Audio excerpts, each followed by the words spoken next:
ज़ेबा यास्मीन, स्वागत है आपका। और दर्शकों को हमारे बताइए कि मायावती जी जो बात कह रही हैं, क्या वो तथ्यतः गलत है? बिल्कुल वो ठीक कह रही है, संविधान में शूद्र शब्द तो है नहीं।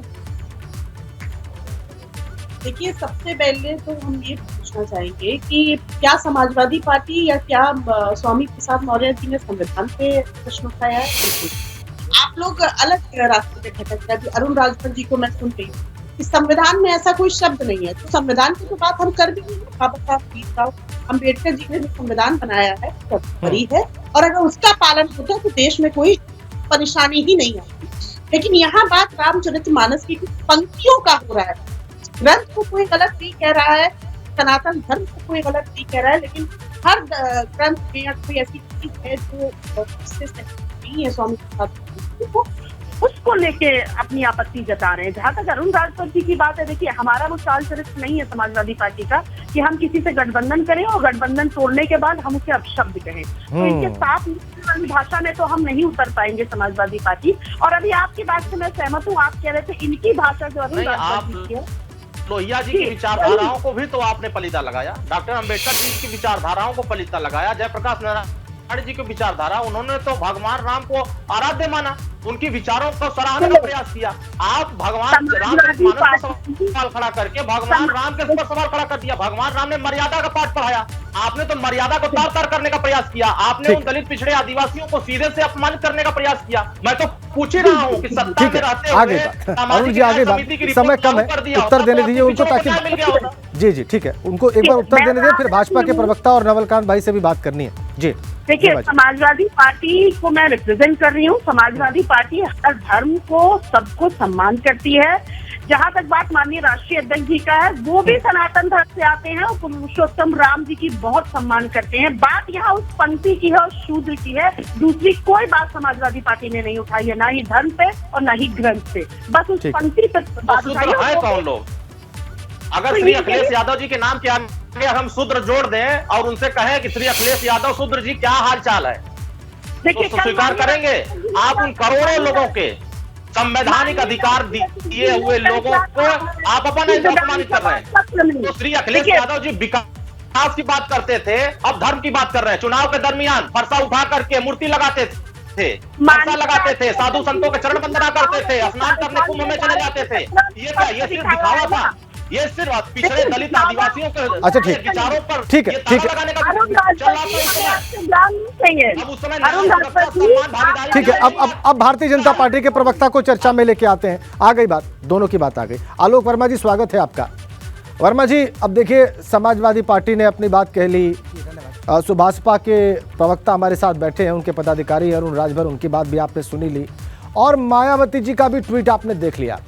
मायावती जी तो यहाँ तक पहुँच गई बात को लेकर, वो कह रही है कि रामचरितमानस और मनुस्मृति आदि इत्यादि ग्रंथ जो हैं वो SC ST OBC के हैं नहीं, इनसे इनका कोई ताल्लुक ही नहीं है। इस बात से आहत हुए आप? देखिए, भारतीय जनता पार्टी मानती है और आप भी निश्चित रूप से इस बात से सहमत होंगे कि देश संविधान से चलता है और संविधान सर्वधर्म समभाव की बात करता है। भारतीय जनता पार्टी कहती है कि सबका साथ, सबका विकास, सबका विश्वास और सबका प्रयास। अगर हम सबका पे जोर देते हैं तो सबका में हिंदू भी हैं, मुस्लिम भी हैं, सिख भी हैं, ईसाई भी हैं, और हिंदू में जितनी जातियां हैं, किसी और धर्म में जितनी जातियां हैं जो हिंदुस्तान में रहते हैं, सबको साथ लेकर के चलने की बात करती है। तो मुझे लगता है कि भारतीय जनता पार्टी के साथ और भारतीय जनता पार्टी के विजन के साथ आज पूरा देश खड़ा है, पूरा हिंदुस्तान खड़ा है, पूरा उत्तर प्रदेश खड़ा है। लेकिन जो लोग लगातार हारते रहे, समाजवादी पार्टी जिस मुद्दे को उठा रही है, तो क्यों उठा रही है? 2014 में आप उत्तर प्रदेश में बुरी तरीके से हारे, 2017 में आप कांग्रेस के साथ चले गए, राहुल गांधी के साथ चले गए, उसके बावजूद हारे। 2019 में वर्मा साहब मेरी बात सुनिए, समाजवादी पार्टी पर पिछले कई दिन से बहुत चर्चा हो गई। आज हम लोग मायावती जी के ट्वीट पर चर्चा करने के लिए इकट्ठे हुए हैं। मायावती जी जो बात कह रही है उससे आप कितने सहमत और कितने असहमत हैं? देखिए मित्र, जो कोई भी सियासी दल जाति जमात की सियासत करता था, जाति और धर्म की सियासत करता था, वो उत्तर प्रदेश से दरकिनार कर दिया गया, हिंदुस्तान से दरकिनार कर दिया गया है। मैं मायावती की बात इसलिए कर रहा था कि 2019 में समाजवादी पार्टी और बसपा साथ साथ आए थे। क्यों आए थे? एक जातियों का जमावड़ा लेकर के ही साथ आए थे ना। जी, पर जी। कुल मिला के 15 सीटें उनके हाथ में आई। तो जो लोग बंटवारे की सियासत कर रहे हैं, बांटो और राज करो का सपना देख रहे हैं, मुझे लगता है 21वीं सदी का उत्तर प्रदेश बहुत बहुत समझदार हो गया है। आप उसे बरगला नहीं सकते, आप उसे बावला नहीं बना सकते। आज वो लगातार भारतीय जनता पार्टी के साथ खड़ा है। आज ही चुनावी नतीजा आया, विधान परिषद में हम बुलंद तरीके से जीते। क्यों जीते? क्योंकि यहाँ का बौद्धिक वर्ग भारतीय जनता पार्टी के साथ खड़ा है।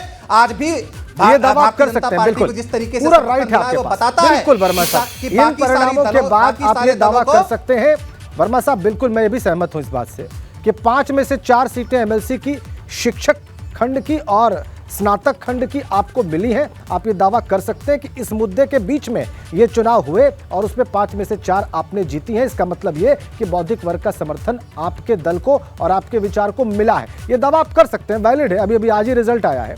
लेकिन मैं नवलकांत जी को चर्चा में लेके आऊंगा। नवलकांत जी, बात जरा सा व्यापक है। ये बात मात्र राजनीतिक परिणामों, चुनाव, इससे कुछ ज्यादा है। एक साहब आते हैं, वो कहते हैं कुछ चौपाइयां आपत्तिजनक हैं समाजवादी पार्टी के।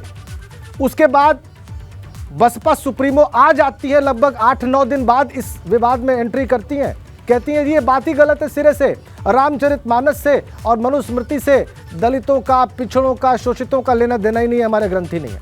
क्या ये तथ्यता सही है नवलकांत जी? देखिए, मुझको लग रहा है जो राजनीतिज्ञ बोल रहे हैं वो एकदम अलग बात बोल रहे हैं और जो मूल बात है वो अलग है। मैं ये नहीं कहता कि जो स्वामी प्रसाद मौर्य मुद्दा उठा रहे हैं कि उनमें कुछ पंक्तियां जो हैं वो विवादित हैं या वो जो पिछड़े और दलितों के खिलाफ कही गई हैं। तो मैं इसलिए नहीं बोलूंगा क्योंकि मैं ना धर्म का एक्सपर्ट हूं और ना मैं कोई भाषाविद हूं।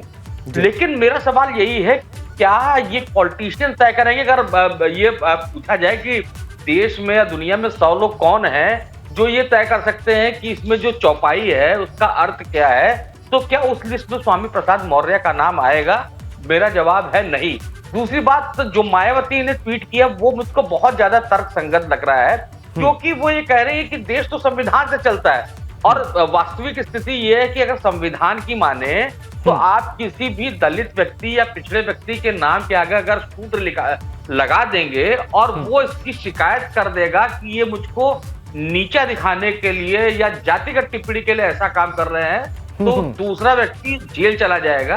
तो जाहिर सी बात है देश संविधान चलता है, लेकिन हमको ये भी समझना होगा कि बाबा साहब भीमराव अम्बेडकर, डॉक्टर राजेंद्र प्रसाद, जो तमाम लोग जो संविधान बनाने में जुड़े थे, उन्होंने उस संविधान में जो रायजादा जी द्वारा जो कैलीग्राफी की गई है और जो तस्वीरें लगाई गई हैं, उन तस्वीरों में बहुत सोच समझ के वो तस्वीरें चयनित की होगी।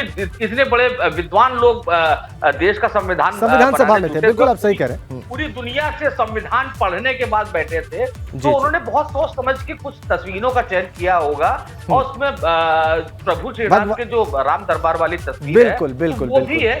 तो वो हमारे समाज से, हमारी सोसाइटी से अलग नहीं है और वो हमारे संविधान में भी उसको जगह दी गई है। लेकिन संविधान में स्पष्ट कर दिया गया है कि अब जो वर्ण व्यवस्था या जो जाति की समस्याएं थी वो नहीं होगी, बल्कि जो लोग सताए लोग हैं, जो पिछड़ गए हैं, उनको आरक्षण के जरिए आगे लाया जाएगा और जनता साल में उसको रिव्यू किया जाएगा। आपने बात को बहुत स्पष्ट किया है और जो उदाहरण आपने दिया है मुझे लगता है हमारे दर्शकों को बहुत सुविधा से समझ में आ सकता है।